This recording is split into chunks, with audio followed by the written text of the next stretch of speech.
Good evening, good evening, good evening. Let me see if this is working. Make sure we're plugged in. Testing 1 2. Testing 1 2. For some reason.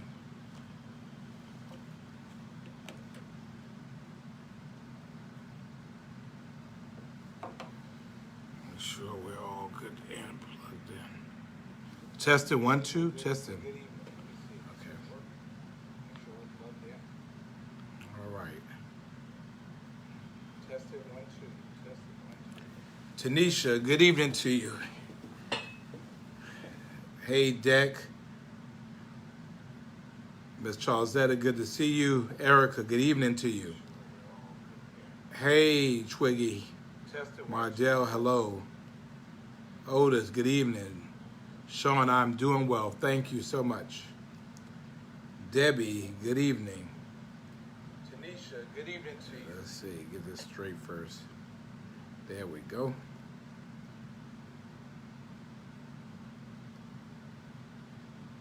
Let's see. All right. We're back on. All right. Let's see. Hey, Angie from the DMV. Alicia, good evening. Deborah, hello. Eric, if you make it, I'll wear it. Bunny, send me a text about that. Cameron, hello. Hey, my baby Belle. Good evening, LaShonda. Hey, Miss Exclusives. And Alan Westbrook, hey, congratulations. Keep it moving. Mother Sheila Odom, good to see you. Good evening, Futch. Good to see you. Pepper, good evening. Jean, good evening. Terry, good evening to you. Gwen, good evening. Hey, Donna. Shamika, hello. Hey, Mrs. Hunter. Cynthia, hello. Shauna, good evening to you. Nikki, good evening. Hey, Arlene, and Paula, and Vera. Snowy, hope you're doing well. Candace, hello. Paula, good evening to you. Blessings to you too. Talandra, thank you. Erica, thank you so much. I appreciate that. Katina, good to see you. Denise, good to see you. Brenda, you. I'll talk about you in a minute, Brenda. Brenda hooked me up today. To Shawanda, good evening. Hey, Stephanie. Hey, Katina. Jackie, hello. Brandon. Hey, everybody at Diamond Crystal. Good evening to everybody at Diamond Crystal. Thank you for what you do. Melissa, good evening. Bernard, hello. Hey, Jen and friends. I have to go and check you all out soon. Marie, good evening to you. And Cynthia, hello. Clint, hello. Tanya, happy Friday. Thank God it's Friday. Kathy, hello. Hey, Monica, I'd like to see the little boy before he goes to college, please. Thank you. Margie, good evening. Erica, hello. Angelique, good evening to you. Angela, hey, Angela. Jean, hello, good to see you. Russ, good evening to you. Georgiana, hello. Nanette, hello. Ashley, hello. Sandra, hello. Carol, thank you so much. Hello, Ken. Hey, Kim Middleton, I just saw your husband. He's on here too. Tia, hello. Hey, Cynthia Buskey, glad to have you all the way from the A. Ashley, hello, thank you for joining us. Hey, Judy Jones. Hey, Charles Hall, good to see you, brother. Martha, good to see you. Good evening, B. Lynn Roberts. Jazz, hello, good to see you. Cynthia, thank you for being my #1 fan. Hey, Teresa, good to see you. Hey, Terry Mobley, good to see you as well. And Jennifer is joining us from Connecticut. Mark, thank you so much. I appreciate that. Stephanie, thank you. Alec, nominate Fort John C. Fremont to replace Benning. We'll talk a little bit about that. Monica, good evening to you. Shania, Ambitious Bonaparte, hello. Ed, thank you so much. Felicia, hello. Big Dog Driller. All right. Hello. Cassandra, hello. Rudell. Hey, Miss Frazier, good to see you all the way from Hinesville, Georgia. Trell, thank you for joining us. Tiffany, good to see you. And we'll get started in a moment. We just want to get some folks on. Brandy, hello, thank you. Brandy, I came by your spot the other day and I didn't see you. Janae, good evening. Cheryl, I'm doing well. Shakita, hello. Hello, dear. Hello, Catherine. Khadijah, hello. Lynette, hi. And hey, Maya. Hey, Maya. Hey, Maya, speak to me. Say hi to Maya. And her mamas. Angela, hello. Thank you for joining us. James Holmes, holla, what's up, man? Loretta, hello. Lisa, hello. Shantae, happy birthday to you. And I wanted that peach cobbler. Shauna, hello. Keisha, good evening. Katie, thank you for joining us. Latasha, thank you for joining in from the A. Felicia, hello. Chris, hello. Antonio, I do not want to be president. Hey, Amanda Brewer from New York, New Frontier Baptist Church. Thank you for joining us. Francis, hello. Felicia. Jennifer, no word on school startups yet. Diane, hello. Hey, Regina, thank you for joining us. Belinda, yeah, please keep praying for me. Shalonda, hello. Good to see the diva herself, Yvette Mack from Queens, New York, who claims Brooklyn all the time. Tiffany, good to see you. Dr. Webb, I spoke at a medical school internship graduation today. More to talk about that. Sharonette, good to see you. Jacqueline, Jory Williams, love you too. Lucille, hello. Sarita, hello, good to see you. Hey, Mother Yolanda Ship, thank you. Erina, good to see you. Camilla and Ashley, Pamela, good to see you. Terrell, hope you're doing well as well. And hello to all of the Liebermans on there from all of their various devices. Hello, thank you for joining us. Great to always see the great Dawn Baker. Thank you for inviting me to be a part of Dawn's Daughters and had a great time with those wonderful young ladies. Thank you so much. Sandra, thank you so much. Nichelle, thank you. Stacy, that was true. Was she really crying, Stacy? They said she was crying, but I didn't know whether that was true. Ms. Janice, thank you so much. Cynthia, hello. Ramon, thank you so much. Felicia V. Petit Ferrer, you always say hello and I never say your name. Hello, Felicia. I won't say bye, Felicia. I'll say hello, Felicia. Good to see you. Thank you for joining us. Let's go ahead and let's jump into it. Hey, Talandra Johnson, great program at Savannah State Masters of Public Administration program. Ivania, good evening. Rachel, thank you for joining us. Clayton, hello. Michael, we'll talk about that. Nala, hello. And Jocelyn, thank you very much. Lakeisha, thank you. Bubba, I'm doing the best I can. Good to see you, Glenda, for covering me all the time. And Ann, hello. Sarah, I love you too. And I'm glad you keep me in your prayers. Thank you, Yvette. Thank you, Tawanda. Thank you, Carolyn, for joining us. And Pamela. And thank you all again as we move forward. Maddie, hello. Deborah, thank you. We'll try to get that book, Deborah, so we'll see how that goes. Stacy, I need to see that. Stacy, send me the link to that. I got to see that. Hello, Vondalyn and Erica. Thank you for joining us. Hello, Georgia, Samantha. Rashawn, thank you for joining us. Lynn, thank you. Hey, Bishop Sills, thank you for joining us. Sharon, thank you for joining us. Lanice, Tamara, Stefina, Karen, hello. Hello, Keisha. Derek, we'll talk a little bit about that.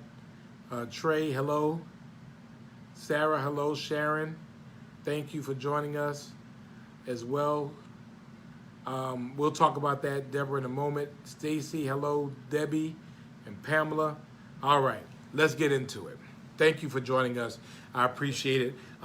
If you're here with me, and it's about 500 folks with us right now, that means it's Friday night, and that means that you're doing the right thing because you are staying at home. You are keeping the faith, but you're following the science. You recognize just as well as I do that we're still in a pandemic. So you're sitting home with me, and I do not take it for granted that you have chosen to be and spend some time with me on our Friday night date night where we just get together and we talk about things that's happening in our world. And again, I don't take it lightly. You obviously have a lot of other things to do. So just joining me for a little bit of time, thank you so much. Pumpkin, thank you for joining us. And also Benitra, Bettina, thank you all. So let's get into it. Couple of things. And I think first thing on my mind is coronavirus, COVID-19. Great to see the Honorable Linda Wilder Bryant, the great alderwoman from the 3rd District of the city of Savannah. Thank you for joining us, and thank you for just being a part of this special moment in time. We appreciate you, Alderwoman Wilder Bryant. Y'all show her some love. So here we are. This is not going away. From every, and let me just give you some numbers to put some context into this.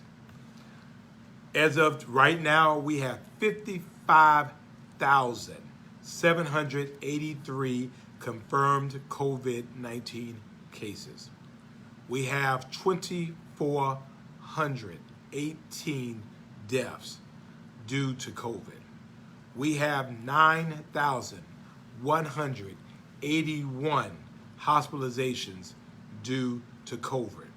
We have 2,021 ICU admissions due to COVID, and that is from the Department of Public Health for the state of Georgia. Locally, we have 597 confirmed cases. So that means we'll be at 600, no doubt, by weekend's end. We have 29 deaths, and we have 136 new cases. So this is where we are. We also know that 5 of the last 7 days, we have experienced an uptick in 5 of the last 7 days. We know that here in Georgia, the last 7 days, we have had 726 new infections, which is higher than the previous 7 days of 608. So 7 days ago, well, the last 7 days, so 14 days ago, we had 608 confirmed cases, and then now we're at 726 over the last 7 days, which means our 7-day rolling average has gone up. We know that 30 states, to include Georgia, have experienced these upticks. We also know that 19 states have marked increases. Georgia's not one of them, but 19 states have marked increases. Among those states, California, North Carolina, Arizona, Texas, and Arkansas, Utah, and Oregon. We know that in this, we have this number that keeps on going up. We know that Georgia is a destination place. We know that Atlanta specifically is a destination place. We know we have people that come from all over the country that come to enjoy Savannah. 15 million people a year from around the world, definitely from around the country. And we know that they're coming here, and we know that they are not wearing masks. We know they're not necessarily taking precautions. We know that. Yet, here, we got another executive order that further opens up our city. There is now no longer a limit to the maximum number of people who can sit together at restaurants in Georgia. Now, there's no longer a limit on the number of patrons allowed per square foot. We know now that employees are only required to wear face coverings when they are interacting with guests. Not when they're interacting with your food, but when they're interacting with guests. You think about that. So you have to wear a mask in my face, but not when you are preparing my food. For salad bars and buffets, an employee can use cafeteria-style service to serve guests, or the establishment can provide hand sanitizers, install a sneeze guard, enforce social distancing, or replace regularly shared utensils to allow the patron to self-service. Again, the establishment can. And then, how do you enforce these things? How do you enforce it? If somebody says, well, we're going to do what we want to do, how do you enforce that safety? So numbers are going up. We're getting wider. Dr. Fauci was talking about the fact that he's concerned because since the Memorial Day, we're watching this tick back up. And this has created an issue for us. We don't want to shut down our economy. We don't. We recognize that our economy is important for people to live. However, I just have to say, for me, that there has to be a balance between keeping your economy open and keeping people safe. We are essentially wide open. And people have shown that they're going to do what they want to do. And so because you all are the ones of the enlightened minds, as I'll call you, my advice to you is to continue to keep the faith, but follow the science. Keep the faith, but follow the science. In other news today, the Chief Justice of the state of Georgia has extended the judicial emergency until July 12th. It was supposed to end today, and courts were supposed to open on Monday. But the Chief Justice of the Georgia Supreme Court extended the judicial emergency until July the 12th. What does the Chief Justice know that we don't know? Because now we're extending another month. The governor has no jurisdiction over the courts. And so since the Chief Justice has decided to extend the court emergency until July the 12th, it's fair to assume that judges and courts around the state, to include Chatham County, will follow suit. So expect courts in Chatham County to be closed until July the 12th as well. If it was safe to open, they would have opened. But obviously, the Chief Justice has figured something out that is still not safe for them to open, which is why they're not opening until July the 12th. Now, locally, and I'll just be very transparent here, I was very concerned over a week ago. The Magistrate Court of Chatham County, I understand, started hearing dispossessory cases again. This was in advance of the previous court ordered emergency. Courts were not supposed to open again until this Monday. Yet a week and a half ago, the Magistrate Court was holding dispossessories, meaning that, holding hearings to put people out of their homes. I get it that, we have to, landlords have to be paid. I get that. But in advance of us going back, the Magistrate Court was holding court. And I want you to know how much I appreciate Sheriff John Wilcher, because we had a conversation about it. Because my concern was, if the other courts are not holding court until Monday, the 15th, why is Magistrate Court holding court a week and a half ahead? And the sheriff told me that even if he had an order from the court to evict someone, he was not going to evict anyone until the judicial emergency was over. So to Sheriff John Wilcher, thank you for that. Because, again, it's a very clear balancing act.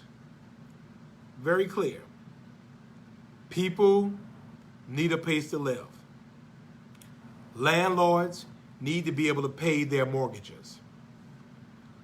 We recognize that we've gone through some very hard and some very difficult times. And the fact of the matter is, if tenants don't pay their rent and the landlords don't pay their mortgages, then that becomes a problem. And in both ways, the landlord is out of a house and the renter is out of a home. But then again, I know on the other end of it that some people, and I know nobody on here, but you need to be able to pay something if you could. And some people have been living their best lives, acting like the day was not going to come when everything was going to be due. And that day is quickly approaching. Where, your bills, your light bill, your water bill, your cable bill, your rent is going to be due. And I'm just asking you, I'm pleading with you that you need to start thinking about that now. You got the stimulus checks, you got unemployment. Some people say they made more unemployment than they made when they were working. This was an opportunity for people to really make sure that they get some things together, because the day is going to come. So, thank you, Sheriff Wilcher, for that. But our data is ticking back up. There's no seating limit at theaters. You can have walk-ins at salons. Bars can have 50 people. And so we are essentially declaring that our city, our state, is wide open. And that concerns me, because our numbers are ticking back up. We still have people who have had problems getting in contact with the Department of Labor. Some people are still waiting on their unemployment checks. And again, we have to get this stuff together. We have to get this stuff right. Because people are still waiting. I'm still receiving a lot of calls about it. And again, I feel for you, because I have nothing to do with unemployment, nothing with the State Department of Labor. I mean, if we're going to open everything up, let's open the Department of Labor up. We're going to open some stuff up. Let's open the Department of Labor today. let some folks get the help that they need. So that's where I am. I don't want to use too much energy because the Serenity Prayer says that to accept the things you can change, encourage to change the things you can, and wisdom know you're different. I can't control the executive orders of the governor. What I can do is to keep imploring upon you, for you and you that are the governors and the mayors of your homes and of your families and of your loved ones, for you to continue to speak the universal language that has become our rallying cry during this pandemic, that we will keep the faith, but we will follow the science. We're still under a pandemic, and we need to act like it. So as for me and my house, unless I absolutely have to go, you haven't seen a lot of me going a lot of anywhere. Because I got to protect Team Van, and you got to protect Team U. And those numbers are still going up. And Dr. Fauci says we might be looking at a second or third wave at this. I'd rather deny myself as much as I can now and be okay in the longer run than to put myself in a situation in which people will be jacked up. I'll be jacked up. And again, for you, please, thank you, please, please, please, for us, we want you to wear a face covering. You can't worry about what visitors are doing. We can't worry about what other people are doing. But for yourself, and because you care enough about other people, we want you to wear a face covering. And I'm wearing them, so I want you to wear a face covering, okay? So that's all I got to say about coronavirus.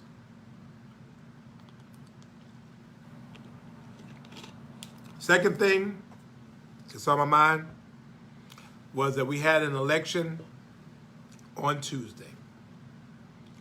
Tuesday was the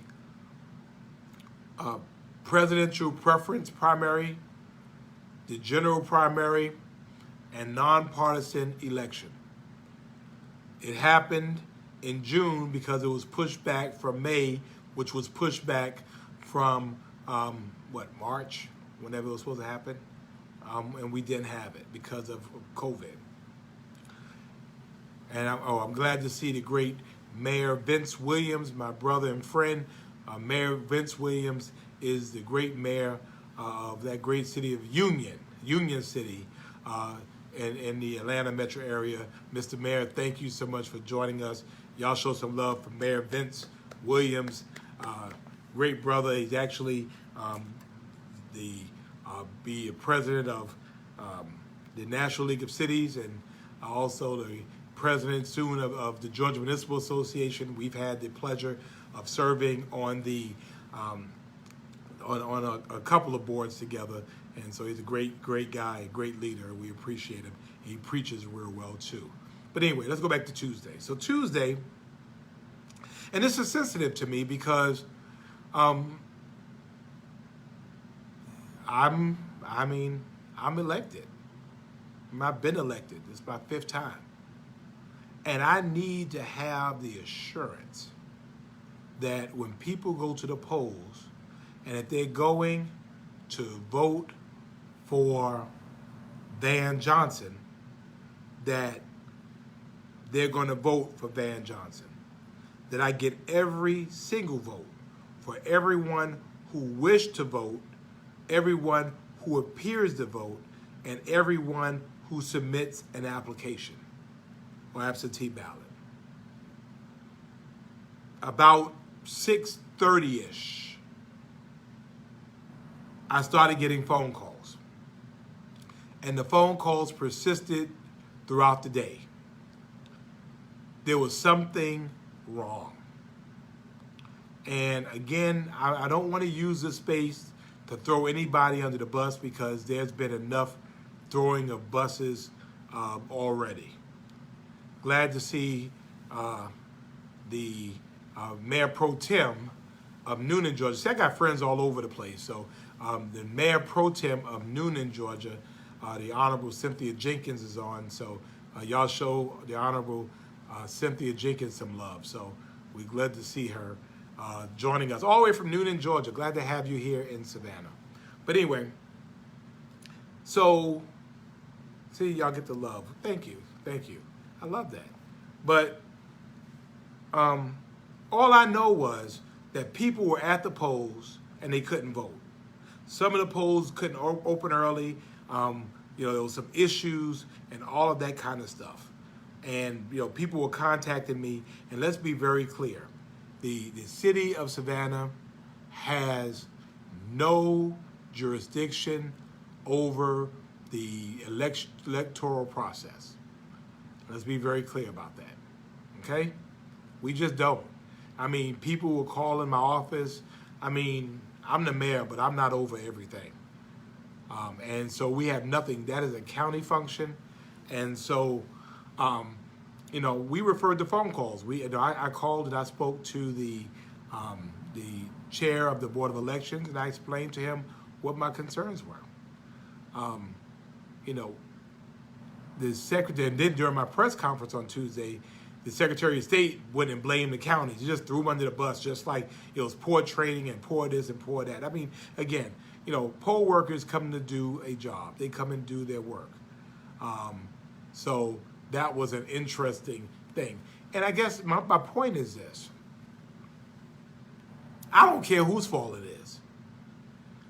We have elections hanging in the balance.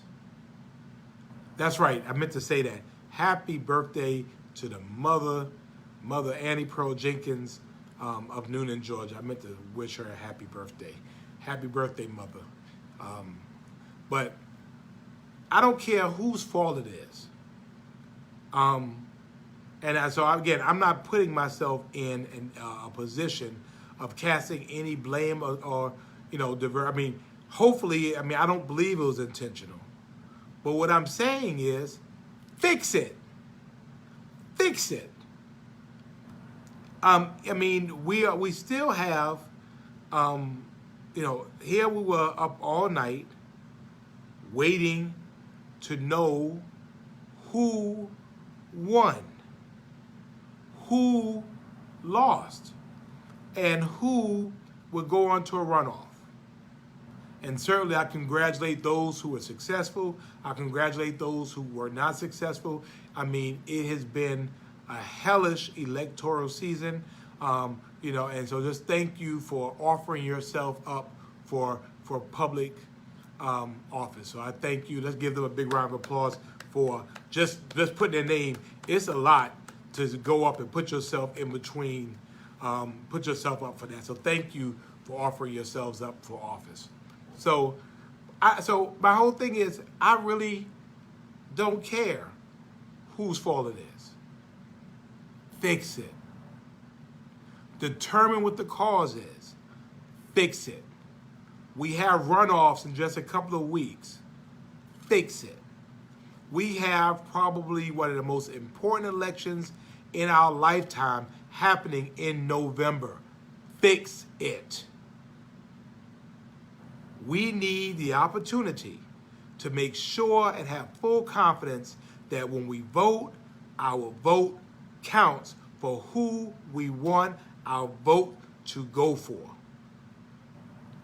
Fix it. We have to be very clear about that. And that should be the rallying cry to everybody.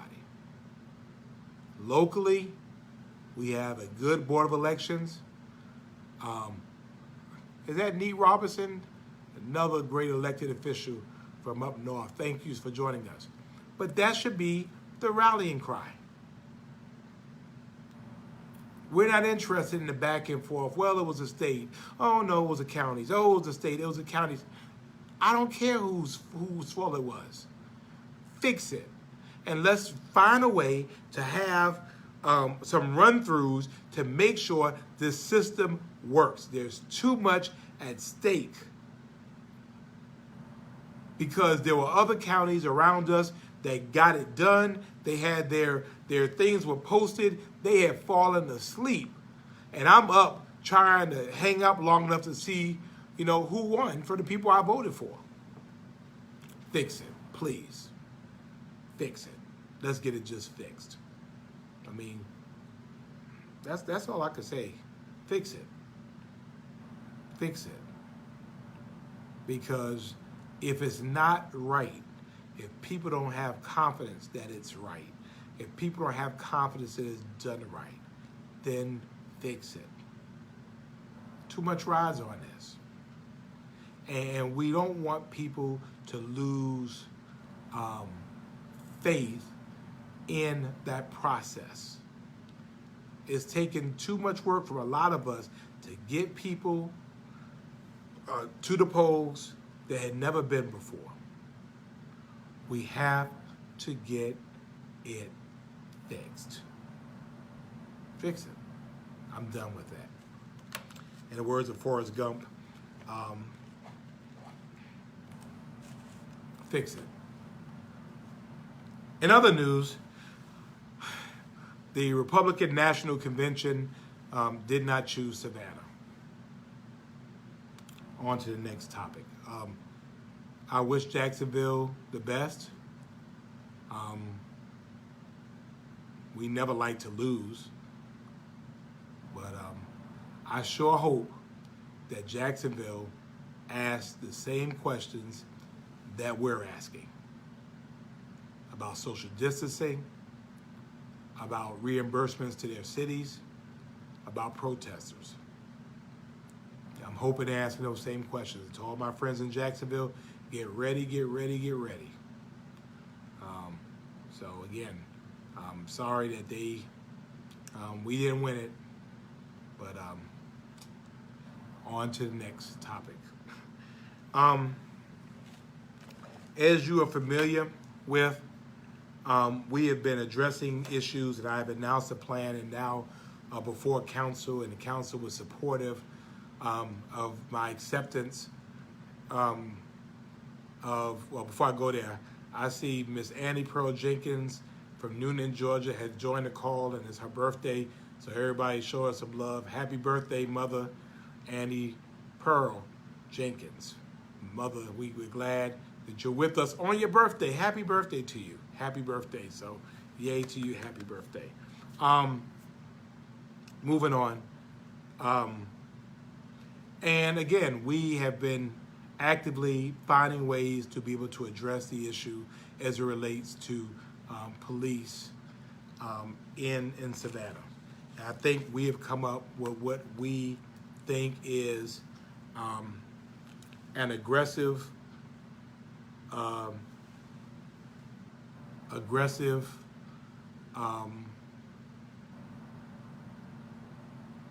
plan to address issues of the police. Again, I refuse to accept the narrative that all police are bad.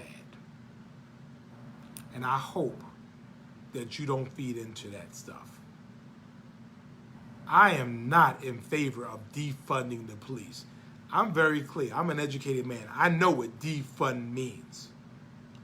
Defund means you do not give money to the police department, which means your police department does not exist anymore. I'm mad too. I'm upset too.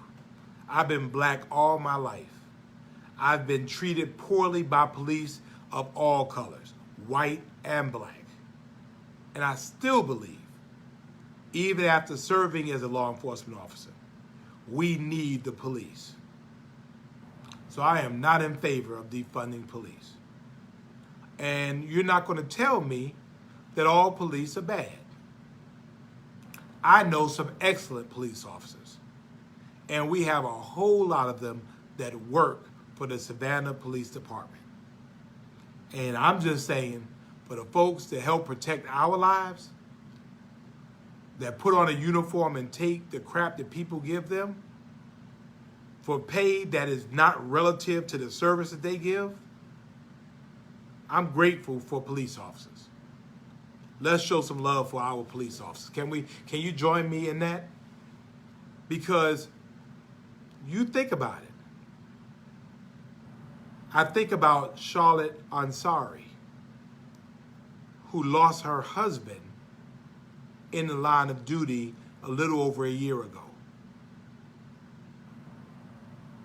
gave his life.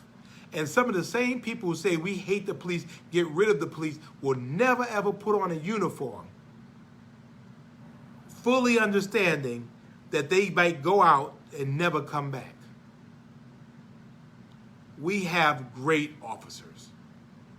And I want to salute those great officers. Now again, for those who lose their way, for those who let power get to their head, for those who forget why they put on this badge, for them,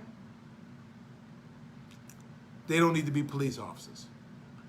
And I'm willing to do whatever it takes to ensure that those people who do not deserve to be, have the privilege to be a Savannah police officer, are not a police officer. We have a little less than 600 officers. And again, you're not going to tell me that all of them are bad. I remember just the other night, 2 nights ago, I was called out. We had a shooting into a vehicle, and a 17-year-old girl lost her life. And I'm there with the officers, as I usually am during these times, at the scene, and I'm watching these officers in the midst of all that was going on. They were checking on the children that were put out of the house while the police were doing their investigation inside. They were checking to make sure that the family had something to eat. They were checking to make sure that as the sun went down, that the kids had clothes on, they had shoes on. I mean, I'm watching this genuine concern. I'm watching them go around to people standing around and saying, "Here, you would like some water?" You're not going to tell me all police officers are bad. And so I absolutely reject defunding them. Now, that being said, we started a campaign, and I really want your help. I need your help. I want you to find, and I know y'all will help me, I want you to find a Savannah police officer over the next couple of days. And I want you to take a picture with that police officer, and I want you to post it and use the hashtag #SavPoliceHero. And let me put that down here so you'll see it. All right. S-A-V, Sav, I can't see, Sav Police Hero.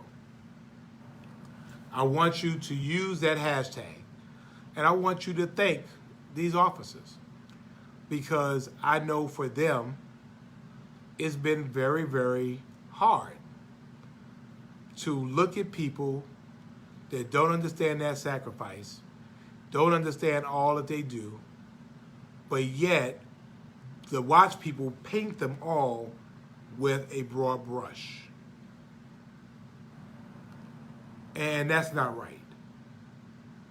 So I want you to join me to find police officers in our community that are doing the right thing. If they're not doing the right thing, then don't take a picture with them. Take the picture of the ones doing the right thing. Take a selfie, and I want you to upload it to Sav Police Officers. Hashtag Sav Police Hero. SAVPOLICEHERO. Sav Police Hero. Can you do that for me? And I want us to be able to show love for our police officers. Now, to that end, what we plan to do, and this is a beginning of a conversation of redefining and reimagining and redesigning policing for the times such as these. Terry, I'm sorry, it's Sav Police Hero. Sav Police Hero. Thank you, I said it wrong. So, as we redefine, as we reimagine policing in times like this, President Obama has issued a challenge to mayors across the country as a part of an initiative called My Brother's Keeper, which I'm blessed to have been a part of from its inception. It came from a Black Male Achievement Program that I was involved with the National League of Cities. He's challenged every mayor to do a couple of things. To review our use of force policies, to engage the public about their experiences as it relates to the police, to be able to report the findings of the report the findings of our listening sessions and of our review of our policies, and then to be able to actually do reform. So it's a four-step process. It's to review our policies, to engage the public, to report on our findings, and then to be able to cite some reforms. So I've asked the City Council to each nominate a member from their district to serve on this panel. I plan to announce this panel next week, and I'm expecting that in a 90 to 100 days of that, we will have a full report with reforms for the Savannah Police Department. And I made it clear to our chief that if there are people who are frequent flyers, if there are people who abuse their police power, my expectation is that they should not be police officers, and Chief Mentor absolutely agrees. So that is what you'll see in terms of something deliverable, something that you can see, okay? So expect to see that in a couple of days. Beyond that, I am commissioning a blue ribbon panel because I think it's not just policing. We have to look at disparities all across the field. If we're going to become better, we have to be able to see what the data says and accept the data for what it says. We can no longer go around Savannah acting like it's Disney World and everything is hunky-dory for everybody. The fact of the matter is, many people in Savannah are doing fine, have always done fine, will continue to do fine. Some through their effort and some by their birthright. But there's some people who have never done well. Some because of their effort and some because of their birthright. This creates an opportunity for us to really set the basis for a very courageous conversation for disparities across the board in our city. It is finally time that we talk about race, and it's finally about time we talk about class. We walk around and we act like it's not there. But there is disparity. We know it is. But we have to be able to quantify it. We can't deal in emotion. We can't deal in perception. We can't deal in rumor. We can't deal in innuendo.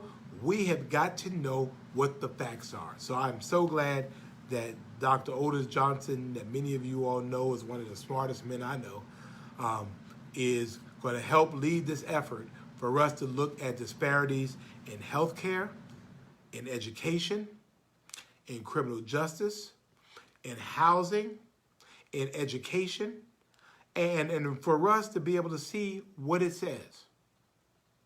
And when it says what it says, it creates an opportunity for us to say, what are we going to do in 2020, the year of vision, to be able to fix it? This is a conversation that should have happened years ago. It should have happened during the Civil Rights Movement. It should have happened, but now, now we are the children of this time. We're the children of destiny. We're the children of this movement to be able to set the basis for a better Savannah for years to come. And again, wherever the data leads us is where we will go, because the data is what it is. And so for us, we have to look at this academically to quantify the things that we believe or don't believe may be true. So for us, that's what we want to be able to do. And so from all of this, this creates the way for us to be able to move forward. And, you know, we talk about police, but it's really more talking about divesting within the police department. We used to have a program called Savannah Impact, state-of-the-art program that worked with people you came home from jail or prison. We wanted to find ways to keep you out of jail. We taught you skills. And people did well. Well, people, some folks got rid of it. I want to bring that back because we have to be able to build our internal equity. I'm soon appointing a reentry task force for our community because we have to do better when people return home from jails and prisons. Savannah, Georgia, Chatham County has the second largest number of people going to prison and coming back from prison than anybody in the state. And if when they come back and we don't find ways for them to be successful, they go back to what they know. And we have to create ways to deal with them. We have to find ways to be able to deal with younger people so they don't go to jail. They don't go to prison. And I've heard some amazing stories from some of these men and women who've been to prison. And you know what I realized? I can't talk about what I don't know. I've never been to prison. I've never been to jail. But people who have can speak the language that some of our young people need to hear. They may not listen to me, because I've never been there, but they'll listen to them. And some of them have some stories to be able to tell. And we're going to create those opportunities to hear some of those stories. And so, bigger than police, it also, we need to really look at comprehensive public safety. And how do we do that? Comprehensive public safety means investing in community, investing in housing, investing in jobs, investing in education, creating pathways for people to be successful. And I know for me, if somebody has a job, they're less likely to do crime. Linda Wilder Bryant has been a champion for housing and helping to provide folks with housing. We know if folks have a place to live, they're not hanging out in the streets. We have to find ways to help people to be successful where they are. We have to find ways to pay people a living wage. We have to find ways to dramatically reduce jail and prison populations. And in that, we have to really start talking about a concept known as restorative justice. How do we do that? How do we do that restorative justice? This is the time for us to think out of the box. The Savannah City Council approved a project that'll give us about 1,000 scholarships to Savannah Tech, in which people can learn how to drive forklifts. Well, guess what? Warehouses are coming all around us. And so this is an opportunity for us that, give people a way out. Give them an alternative. And we're going to work to give people an alternative. So our conversation that started about police really is going to expand about how do we empower a community. And I hope that y'all are going to be with me with this, because it's going to be hard work. And it's going to be some hard conversations, courageous conversations. And some people might not like what we say, because oftentimes we want to blame other people for everything else. But we're going to say it for what it is. And we're going to move on to make our community better. It's time. So thank you for that. Two other things, and then I'll be out of your way, answer a couple of questions. So let's talk about monuments, because I know y'all want to talk about monuments. And people, Savannah has a bunch of monuments. And people, oh, moving monuments and defacing monuments. So let's talk about monuments. Savannah is a historic place, has monuments that salute people that have been involved in the various military exercises we've been involved in. We have some Confederate monuments as well in Savannah. They're part of the history of our community. And people have asked, demanded that they be taken down. I will tell you this.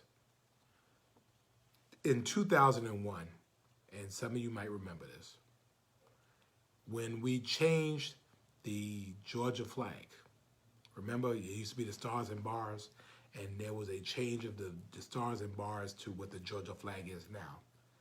A deal was cut in the Georgia legislature, which in return for changing the flag, there were protections placed on Confederate monuments. That became law.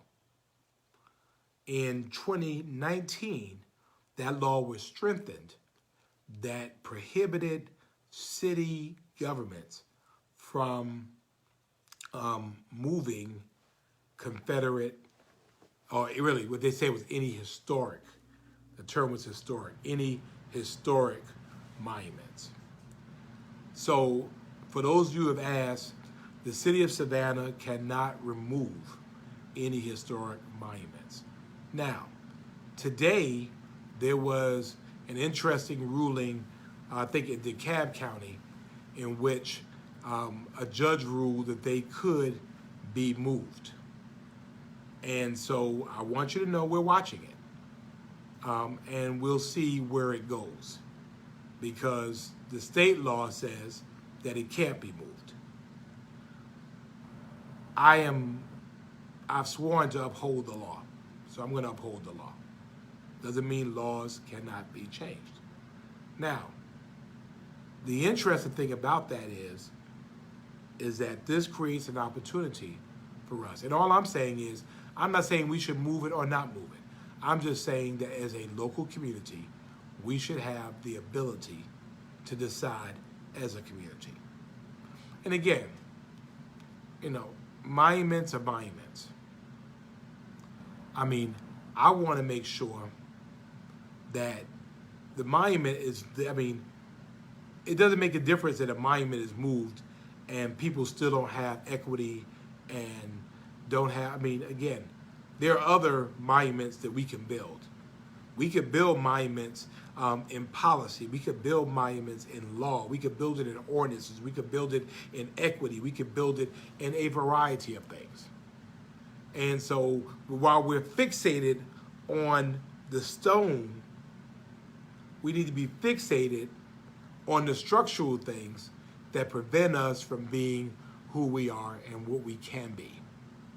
So, we'll keep you informed about that. And again, we'll see where the law goes. If the law says that we can, then what we'll do is we will then create an opportunity to hear from our public, and then we'll decide as a community what we'll do. All right, so that's the deal with monuments. And finally. Oh, and shouts out to Brenda Middleton. Brenda, I finally got a manicure and pedicure today after forever. And Brenda hooked me up. So thank you, Brenda. I appreciate it. I'm all right about now.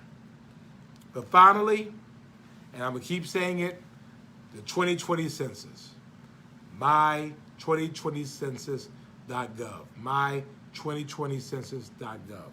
Again, if you're on here and you have not completed your census, I need you to complete your census. Please. This is the way that you are counted. Because if we complete our census, that is how we get money from the federal government. how we complete our census, um, talks about how we get federal representation. We need to be counted. I need you to be counted because you count. You matter, and I need you to count. So please go ahead and do that for us. If you have not done your census, I'm not going to talk bad about you. Go ahead and do it now. We're still at like 50.7% or something like that. We could do better than that, okay? So my2020census.gov, if you have not done it, it only took me 4 minutes, 10 minutes tops. 10 minutes. 10 minutes changes us for the next 10 years. So please make sure you do that census, okay? All right. So we'll go ahead and take a couple of questions, and then we will let you enjoy the rest of your day. Let's see.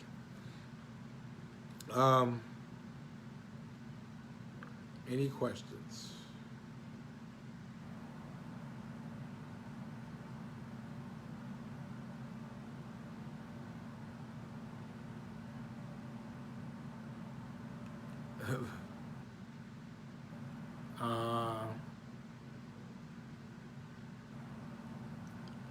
Hey, Nikki, that'd be great.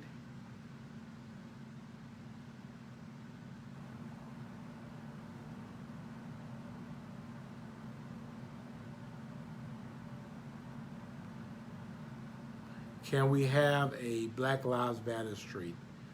You know what? I want every street to be everybody's lives matter. I mean, I understood why Mayor Bowser did that. She has different issues for us to deal with. I think every street should be Black Lives Matter street. Every street needs to be White Lives Matter street. I think in Savannah, all lives need to matter, and all means all. Maybe that's something we could look at doing. Ronique says many workers who work for HUD and DFACS need investigation more than the police. Ms. Ronique, that goes with the state. HUD is the federal government. You call your state, your congressman and DFACS. That goes to the governor and the commissioner. Can the citizens move the monuments? Dan, no, that's against the law. You'll get arrested. I don't have money to bail you out. So Dan, please don't move them. Dr. Silva, hey, Doctor, good to see you. What do we need from you to support your agenda? Dr. Silva, I'm gonna need you because you're a smart man. I need you to help me and Dr. Johnson help frame some of this work. So I definitely will be in touch with you because we need a piece. We need something that will stand the test of scrutiny, public scrutiny. So I'll be in touch.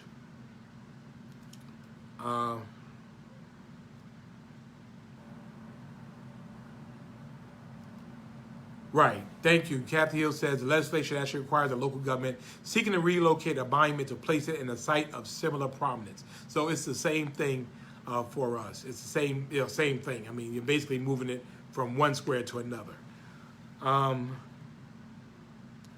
Michael says you have a video of Dr. Fauci released the COVID-19 pattern. All right, send that to us. Elder Erica says Black Lives Matter Street on Bull Street.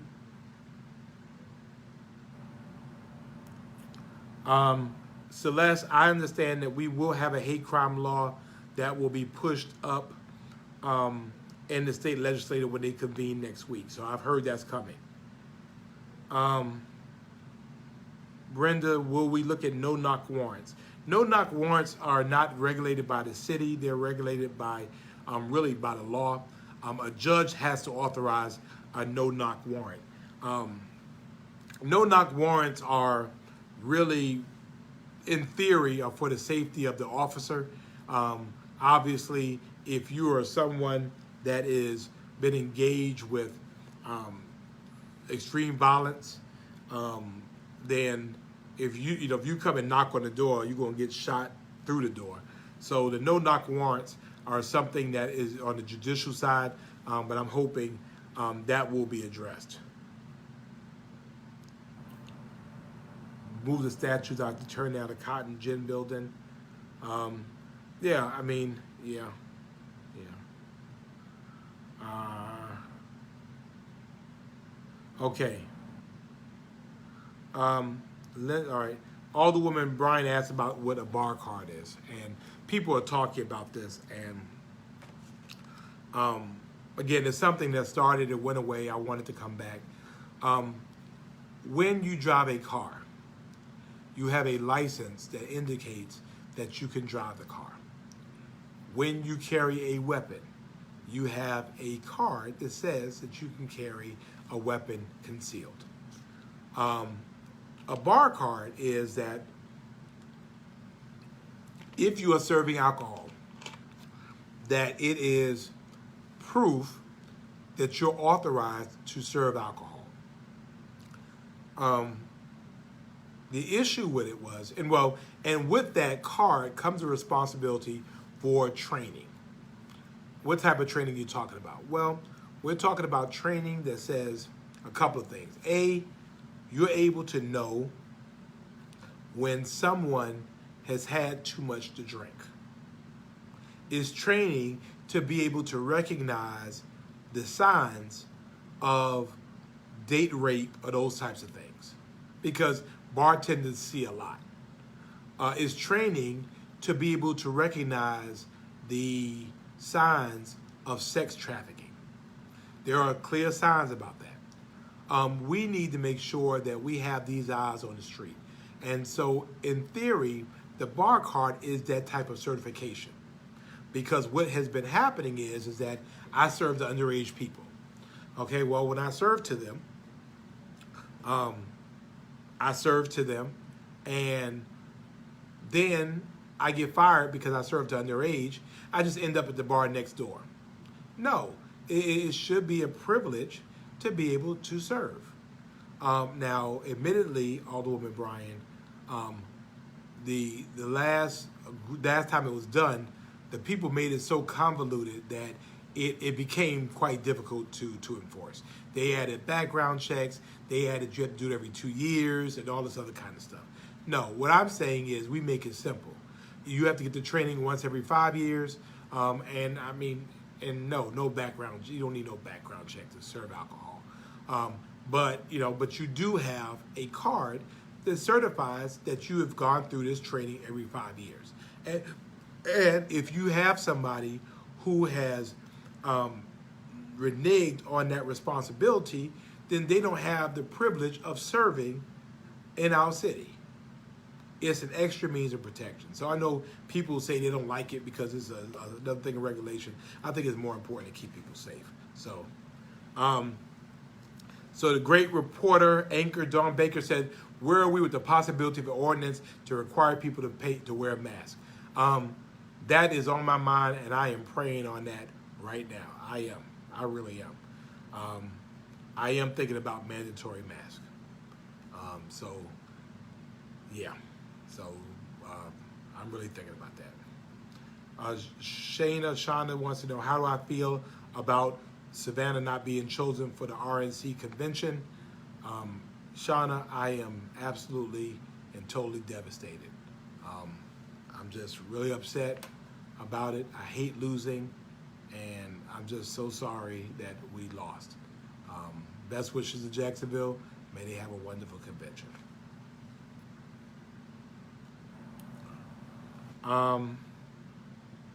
Let's see, what else? Yes, Cheryl, I agree. We need a hate crime law. I think it's going to happen. Trey says, let's make another square. Well, we can. Carmen. Thank you, Carmen. I appreciate that. Well, Angela, I think the thing is, what we get caught up with is about monuments is that we're sitting here talking about the monuments that stand to history. There's nothing stopping us from creating new monuments that reflect what's going on now. There's nothing wrong with that. There's nothing wrong with it for us to create edifices to our new generation of heroes. I'm just saying, You know, you want to change the story, change the narrative. Well, Andrea, all lives matter, but black lives are at the middle of the pecking order. Well, I'll put it like this. In Savannah, black being the majority population, black lives better matter. But I think the great thing about it is that everybody is saying, people are finally recognizing that all lives do matter. Has recycling started yet? Yes, it did. What date is the elections? I do not know when the elections will be done. They said sometime next week. Yes, Cheryl, the bar cards are for the bartender, for the people who are serving alcohol. What is the punishment for police that break the rules set in place? Brother Prince, it depends on what they do. You know, some issues, if it deals with the law, they'll be arrested. You know, I think that, you know, it depends on what's going on with that. When is it safe to go back to church? I've been meeting, and on this week I'll be meeting with my Savannah Faith folks, and so we're going to give them some recommendations. I still do not think it's safe for churches to be open, so I'm hoping that you know, we don't open up right now. Okay. Let's see. Mary Allen, I was your mayor. Where are you? COVID-19 thoughts. Rebecca, you must have got here late. I've been talking about COVID-19. Is the city of compliance department open? If not, they're not returning calls. Is that code compliance? Send me an inbox. Let me look into that. Laura says make mask a thing, mandatory. I am considering it. Also, better living wage. Can you up the wages? I was told essential workers would get bonuses. I can't do anything with wages except for the city of Savannah. Debbie, yes, I think Pat Monahan is pretty cool too. Greg and Carrie, you must have got on here late too. I mean, yeah, I talked about good cops. We have great cops, and we sent up the name of David Dorn that was killed in the line of duty during the riots. James, no mask entry law. Yeah, Pamela, I've seen parents with the mask and the kids don't have masks on. What's going on with that? Has the city of Savannah started recycling? Yes, we have.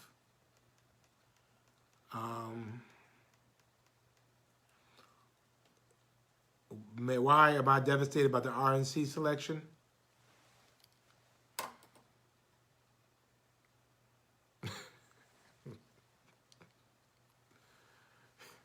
I'm not mad about it. I mean, again, it would have been a great economic shot in the arm, but you know, they have to answer some questions about safety.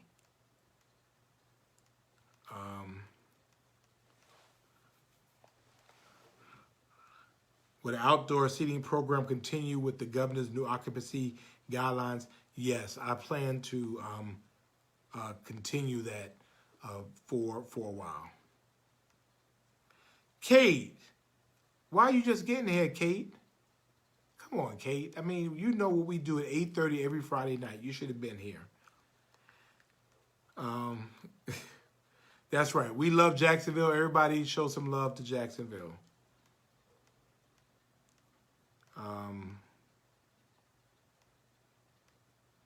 Let's see. Well, Cheryl, again, I think we have to be able to create new narratives. I don't mind those history because you know what? Every time I walk by those monuments, I remember that there is history, and for me, the issue is that, you know, I remember that we can't go back to where we were. I don't want to forget. It reminds me that we have to work harder. When will marijuana be legal in Savannah? Dan, marijuana will be illegal. It will be legal in Savannah when it's legal in Georgia, and right now it's not legal in Georgia. When does the community free lunch start for the young kids? I think next week. I'll put that out. George, there is a standard for police officers. I'm a police officer. I have a card. It's a card called a peace certification.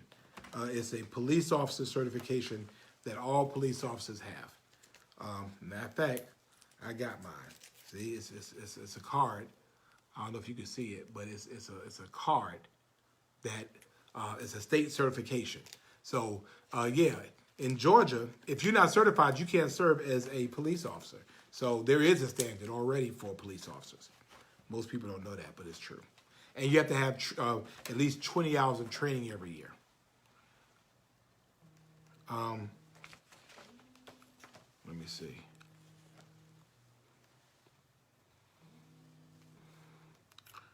What are the new social distancing guidelines? Peanut, I can't answer that right now. I mean, I don't really know. Rebecca, you got here late. 2 demerits for you. Sean Carr joined us. Sean Carr is a great police officer too. Yeah, Molly, I'll let you know when the lunch program begins. Any thoughts on community garage sales? Yeah, you know what? I wanted to know about that too because I've been home cleaning up and I got so much stuff here and I need to have a community garage sale. So we'll find that out. Leah, how could you be late for our Friday night get together? Fantasia could have waited.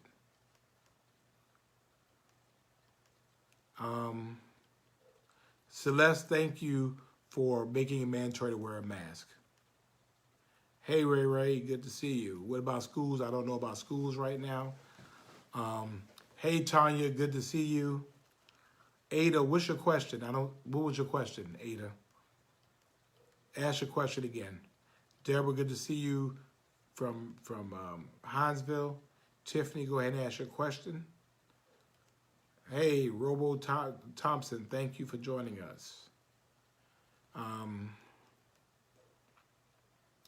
Will it be online schooling? I do not know.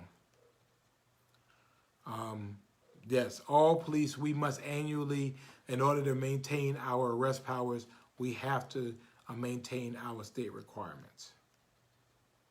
Who is over helping? It is only the black historical buildings on MLK that's boarded or need to be refurbished or fixed. That depends on the owner. There are opportunities for businesses to do that. So go to your bank, Ronique. You go to the bank, or you go to the Small Business Administration. Christopher, thank you. We love you too. Yeah, Margie. Yeah, we need some garage sales. I'm getting so much stuff. Andrea says, do I know the FBI has said police departments have been infiltrated by white supremacists? I'm sure that's probably true. I don't know about ours, but I know some have. Nikki, thank you. Don't do Fantasia. Okay, I won't do Fantasia. I love Fantasia too, but this is our Friday night get together. Fantasia won't call your name. I call your name. Cheryl says Goodwill does free pickups of stuff, declutter those homes. Yeah, Terry. Brother Peanut got here late. We can't do the bus stop lecture slide till when? I decree and the block party open up at Lake Mary. I want the mayor there, the governor, Trump can stay in the bunker. We're going to do the bus stop. Let's do that. I mean, as soon as it's safe to do so, we will pick a day and we'll just do a big bus stop, okay? James, thank you.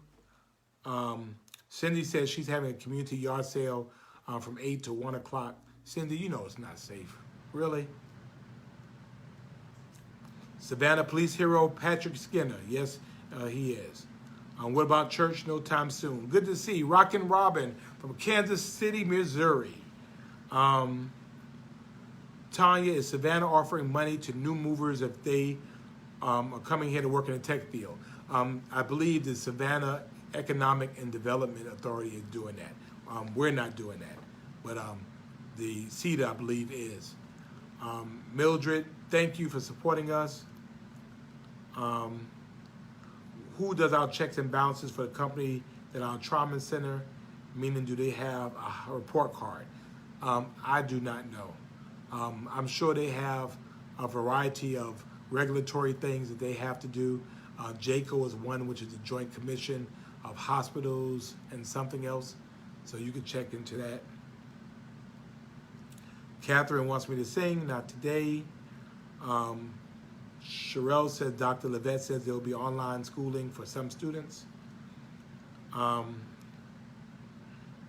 Gwen, if you call 311 or 651-6565, we can get your drains cleaned out. Good to see my big brother, Vane Kennedy. Good to see you, sir. Eleanor Blue, say your name. Eleanor Blue. They'll do 900 students to the new online school. We're not opening community centers, not yet. Patricia Middleton, hey. Lynn, we'll be glad to see you at the bus stop. Gwen, you too. Ada, you gonna ask your question? It's almost 10 o'clock, so I need to know you ask your question. Wait a minute, hold up. This is what a real man does through a shelter. His conscience will let him use this. Oh, thank you. Joe, I appreciate that. Thank you so much. I'm trying to wait for Ada's question. Tanya, thank you so much. All right, shouting out to Andrew Miller, Savannah Police Hero. Andrew Miller, thank you for what you're doing. Joe said, I do not believe there are large permitted events. I'll check that out to make sure. Gwen, thank you. Thank you, Trey. Again, call 311 so that our city stormwater department can get to your sewer and drain it. And again, I want to tell you a quick commercial for them is that when you're out there and you have your yard man cutting grass and you're cutting grass and they blow the clippings into the drain, that's what clogs it up. Don't do that. Don't do it, okay? Good to see the most talented funeral director around, Miss Lisa Doja and Zunada. Thank you for joining us as well. Oh, 8, I already answered, okay. Lorraine, look, we gonna have homecoming at Savannah State. I don't know how y'all gonna do it. We gonna do homecoming. Well, Angela, they're not doing school lunches. We're gonna do lunches over the summer. Khadijah says, please tell a younger generation if it's another shooting in Savannah, NBA young boy going to sit on the stage and not rap. Who's NBA young boy? He's a rapper or something? Hey, happy birthday, Adrian Easton. It is your birthday. Happy birthday. Let us show some love for Adrian. Wish her a happy birthday. And thank you for joining us. Yeah, Rebecca. Yeah, Lisa is Lisa's an awesome funeral director. I mean, Lisa had people looking better dead than they ever looked when they were alive. But she's in New York, but she is thebomb.com and very close, dear friend, cousin, sister, all those things to me. So I love Lisa. I really love Lisa. Cynthia, thank you for joining us from Maryland. Celeste, yeah, please call about that. Dressette, we got to talk about that. Yes, Kim, we have banned the bilateral neck restraint. Yes, we have banned that. Has bulk trash pickup resumed? Yes. Ronique, thank you so much. Keep me in your prayers. Rebecca, thank you. Erica, thank you. Thank you, Janine, for joining us. Hey, Donna Williams, Oh, Donna from Augusta. Hello, thank you for joining us.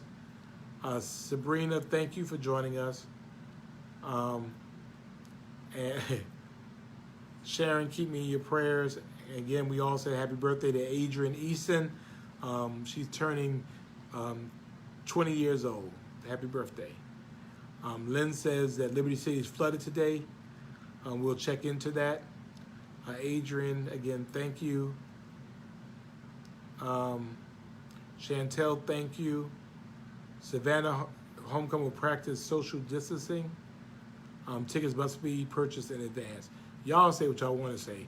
We gonna tailgate. I'll have on a mask. I'll be wrapped in saran wrap, but it's homecoming, so I'll just be waving people at people. So, thank you, Cynthia. Sherelle, thank you. Again, we appreciate you. Appreciate all that you're doing. Appreciate you maintaining in these strange and interesting times. The race is not given to the swift nor to the strong, but to he or she that holds out until the end. Do not grow weary in well-doing, for in due season you will reap if you faint not. So I'm asking you, stay in the race, keep doing good, keep loving folk, keep checking on folk, keep doing great work for folk. Be like Linda Wilder Bryan. Just do good stuff. Just be about doing good things. That's how our city gets better.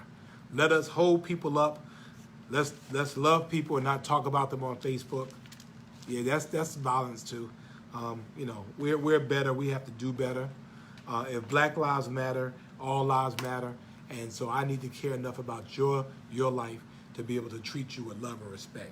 And finally, I see my cousin Pam Moms on all the way from Virginia. Michelle graduated. My cousin, so y'all show some love for Michelle. We were very happy and pleased with Michelle graduating. I could not get to be with her, but we love you, Michelle. Much love for Michelle graduating. So congratulations. So that about does it for me. Kanisha, I'm really not talking to you right now, and you know why. You know why.